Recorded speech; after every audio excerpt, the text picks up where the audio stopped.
स्वागत है आप सभी का आज इस वीडियो में। आज इस वीडियो की शुरुआत हो रही है दिन के ठीक 11 बजे से, इन सुंदर सुंदर पहाड़ियों से और इस सुंदर पर्वतराज हिमालय की इन घाटियों से, इन वादियों से, जहाँ प्राकृतिक का एक अनुपम छटा है, प्रकृति का एक अनुपम भंडार है। साथियों, आज मैं अपनी इस वीडियो में पहाड़ों की रौनक और पहाड़ों के सौंदर्य से आप सभी को अवगत कराऊंगा।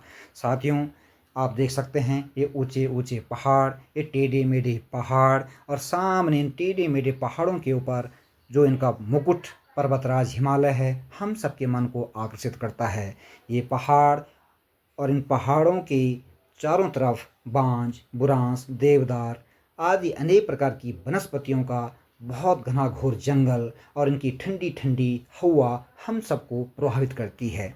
साथियों, ये जो पहाड़ है, जहाँ कहा जाता है कि पहाड़ों की ज़िंदगी आसान नहीं होती है, पर मैं कहता हूँ कि पहाड़ों की ज़िंदगी भले कोई आसान न मानता हो, लेकिन इन पहाड़ों की ये टेढ़े मेढ़े सीढ़ीनुमा जो खेत दिखाई दे रहे हैं, जहाँ पर इस तरह के खेत होते हैं और यही कहा जाता है कि इसमें अन्न का क्या उत्पादन होता होगा।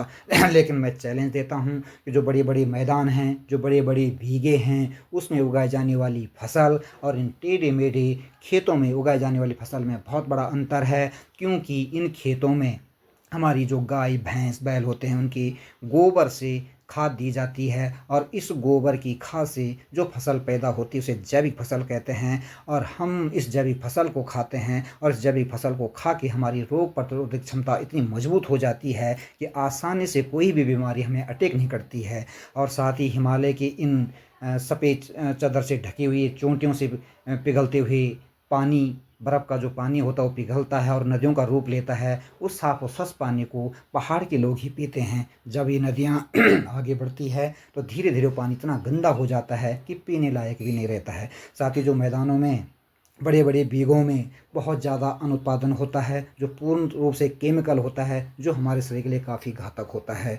तो साथियों, आज ये पहाड़, आज ये नदियाँ, आज ये वादियाँ सब हम सबको बुला रही है। और इन डांडी कांठियों में और पर्वतराज हिमालय में भगवान भोलेनाथ का वास है, जहाँ भगवान भोलेनाथ रात दिन नृत्य करते रहते हैं, मृदंग करते रहते हैं। और उनके चरणों में, उनके शरणों में हमारे ऐसे सुंदर सुंदर गांव, और इन गांव में हमने जन्म लिया है। तो धन्य है हम सभी लोग, धन्य है हम इस मातृभूमि के लिए जहाँ पे हमें परमपिता परमेश्वर ने हमको जन्म दिया है। हमारी ये पहाड़ियाँ, हमारे पहाड़ के गांव और हमारे पहाड़ की वनस्पतियाँ हम सबको बहुत आकर्षित करती है, जहाँ पर हमें ताज़ा हवा, ताज़ा पानी एकदम प्राकृतिक स्रोतों का मिलता है, जो हमारे जीवन को बेहतर बनाता है।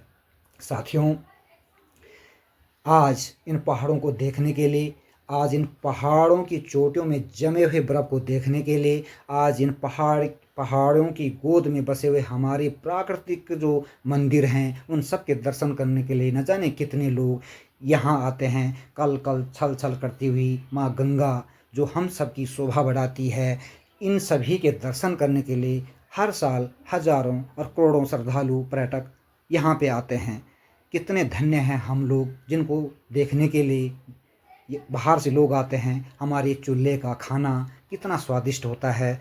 इस जो 5 स्टार होटल होते हैं, उस खाने से भी कहीं बेहतर हमारा एक चूल्हे की एक रोटी होती है, और इस खाने में कितना स्वाद होता है ये आप सभी जानते हैं। हमारे इस पहाड़ में भगवान के प्राकृतिक प्राचीन बने हुए मंदिर हम सब की शोभा बढ़ाते हैं, हमारे पहाड़ों की शोभा बढ़ाते हैं। लोग यहाँ न जाने दर्शन करने के लिए कितने तरसते होंगे, लेकिन हम धन्य हैं जिनके दर्शन सुबह शाम और रात दिन होते रहते हैं। तो साथियों, ये वीडियो आपको कैसी लगी? आई होप कि आप इस वीडियो को पसंद करेंगे, और मुझे कमेंट बॉक्स में ज़रूर लिखना कि पहाड़ों की रौनक और पहाड़ का सौंदर्य आपको कैसा लगा। तब तक के लिए आप सभी को जय हिंद, जय भारत।